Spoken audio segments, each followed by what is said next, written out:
Assam is making massive arrangements to put everyone entering the state in compulsory facility quarantine for a period of 14 days. And briefing media persons, Health Minister Himanta Biswa Sharma said, while the facilities in the quarantine center may not be top-notch, all efforts are being made to ensure there is space enough to put everyone, irrespective of profession, in institutional quarantine. Sharma said during video conference with respective deputy commissioners of districts, over 2,000 quarantine facilities have been identified. Sharma also clarified that only those showing symptoms will be tested during the quarantine period. And he further said that when quarantine centers at district headquarters will be full, arrangement will be made in respective constituencies to accommodate people in facility quarantine. বাকি যিসকল ৰাইজ আহিব তেওঁলোকে সৰ্বসাধাৰণ জীৱন এটা যাপন কৰি কষ্টৰ মাজেৰে 14টা দিন অতিবাহিত কৰাৰ সংকল্প লৈয়ে আমাৰ ৰাজ্যখনলৈ উভতি আহিব লাগিব। আজি আমি এইটো সিদ্ধান্ত লৈছো মুখ্যমন্ত্ৰী মহোদয়ে সকলো বিধায়কলৈকে চিঠি লিখিব যে যেতিয়া জিলা হেডকোৱাৰ্টাৰত মানুহ ৰখাটো সম্পূৰ্ণ হৈ যাব আমি সমষ্টিলৈকে যাব লাগিব। প্ৰতিজন বিধায়কৰ অধ্যক্ষতাত আৰু বিডিঅজনক সদস্য সচিব হিচাপে লৈ আমি এখন কমিটিও নিৰ্মাণ কৰিম যিখন কমিটিয়ে তেওঁলোকৰ সমষ্টিৰ ৰাইজক নিজৰ সমষ্টিতে হোম কোৱাৰেণ্টাইন কৰাৰ ব্যৱস্থা কৰিব। আজি মই উদাহৰণস্বৰূপে কৈছো যে জালুকবাৰী সমষ্টিৰ ৰাইজ জালুকবাৰীতে কোৱাৰেণ্টাইন হ'ব, চতিয়া সমষ্টিৰ ৰাইজ চতিয়াতে কোৱাৰেণ্টাইন হ'ব, জুনাই সমষ্টিৰ ৰাইজ জুনাইতে কোৱাৰেণ্টাইন হ'ব।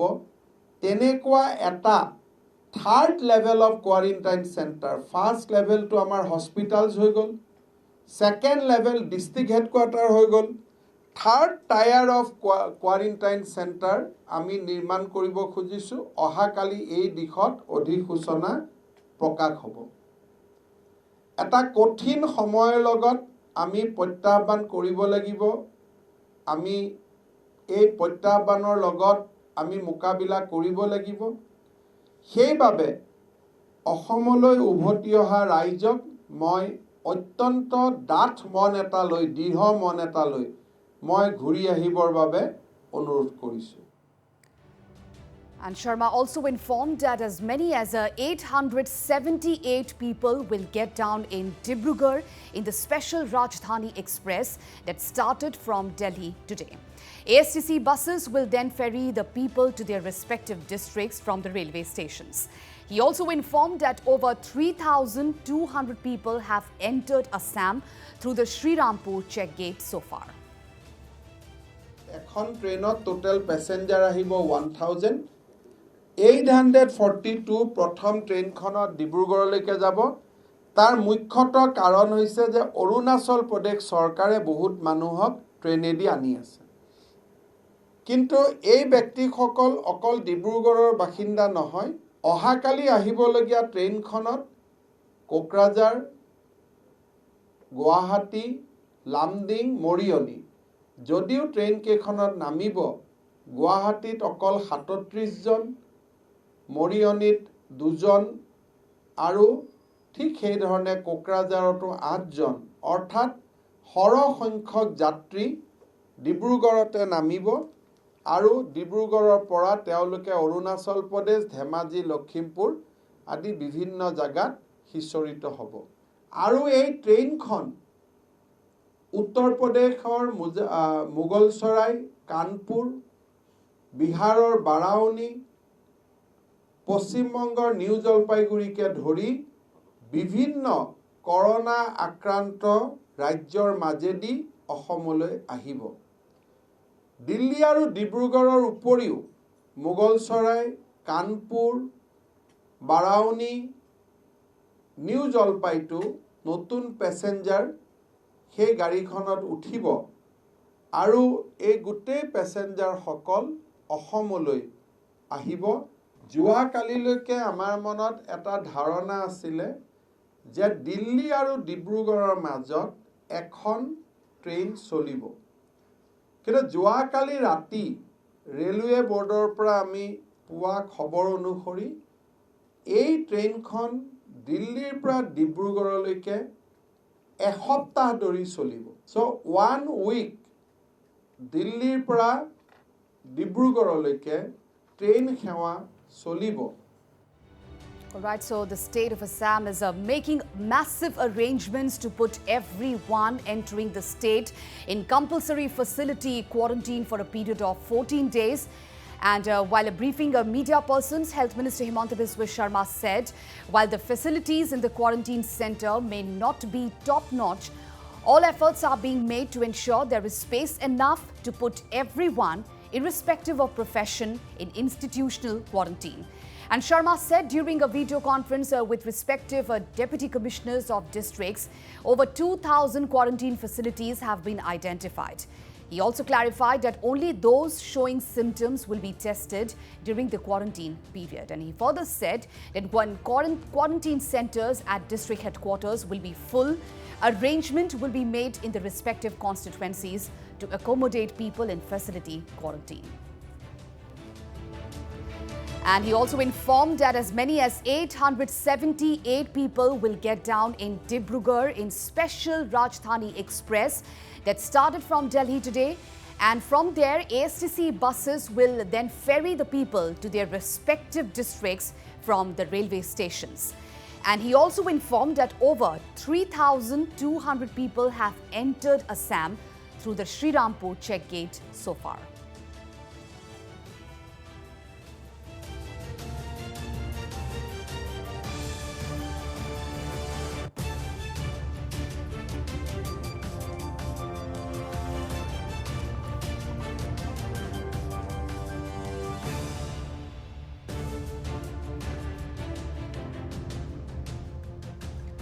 While talking about the fresh cases in Guwahati, Himanta Biswa Sharma said 10 primary contacts and 19 indirect contacts of the positive patient from Fancy Bazaar have been put in quarantine and their samples have been collected.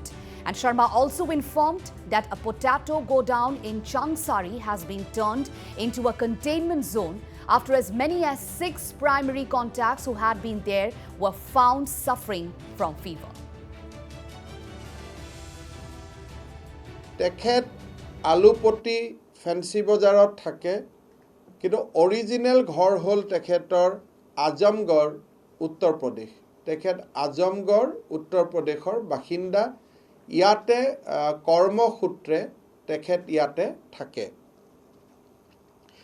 তেখেতৰ বেমাৰ আমি ধাৰণা কৰা মতে 5 তাৰিখে তেখেতৰ বেমাৰ onset হৈছে গটিকে ইনফেকশন 3টো হ'ব পাৰে 4টো হ'ব পাৰে কিন্তু তেখেতৰ বেমাৰটো ফিভাৰ ধৰণে অনসেট হৈছিলে 5 আৰু 5 তাৰিখে তেখেতৰ এটো দেখা গৈছিলে 10 তাৰিখে তেওঁ গুৱাহাটী মেডিকেল কলেজত আহিছিলে কিন্তু গুৱাহাটী মেডিকেল কলেজত হিদিনাখনৰ বিশেষ পৰিবেশৰ প্ৰতি লক্ষ্য ৰাখি তেওঁ 10 তাৰিখে স্যাম্পলটো দিয়া নাছিলে 11 তাৰিখে তেওঁ স্যাম্পল দিয়ে আৰু যোৱা কালি আমি লগে লগে তেওঁক পজিটিভ হিচাপে আমি পাব পাৰো তেওঁৰ লগত ডাইৰেক্ট কন্টেক্টত 10 গৰাকী ব্যক্তি আছিল এই 10 গৰাকী ব্যক্তিকে আমি কোৱাৰেন্টাইন কৰিছো আইসোলেট কৰিছো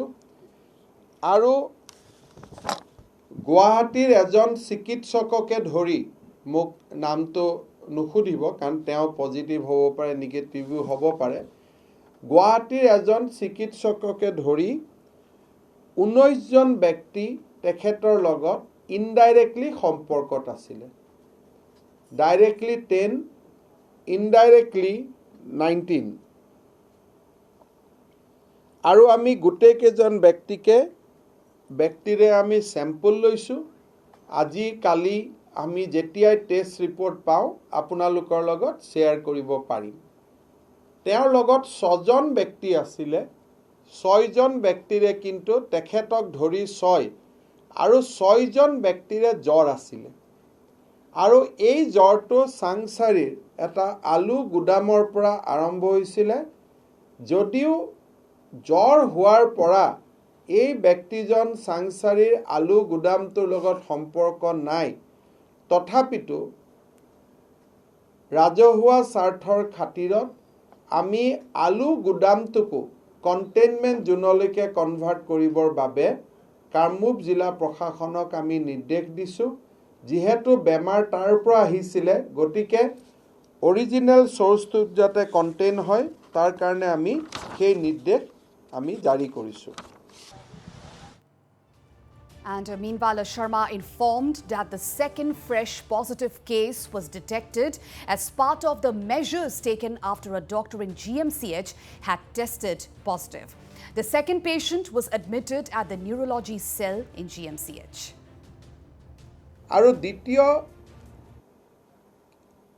আমি যোৱাকালি অমৰজ্যোতি ডেকামুলি নিউৰলজি ডিপাৰ্টমেণ্টৰ এজন পেচেণ্ট 28 বছৰ বয়সৰ তেখেতক আমি পজিটিভ হিচাপে পাওঁ অমৰজ্যোতি ডেকাৰ কোনো ট্ৰেভেল হিষ্ট্ৰী নাই আৰু তেখেতে GMCHত 25 তাৰিখে এডমিশ্যন হৈছিল তেওঁৰ থ্ৰোট সোৱাব আমি 8 তাৰিখে লৈছিলোঁ আৰু 8 তাৰিখে লোৱাৰ পিছত তেখেত পজিটিভ হ'ল তেখেতৰ লগত ডাইৰেক্ট কণ্টেক্টত থকা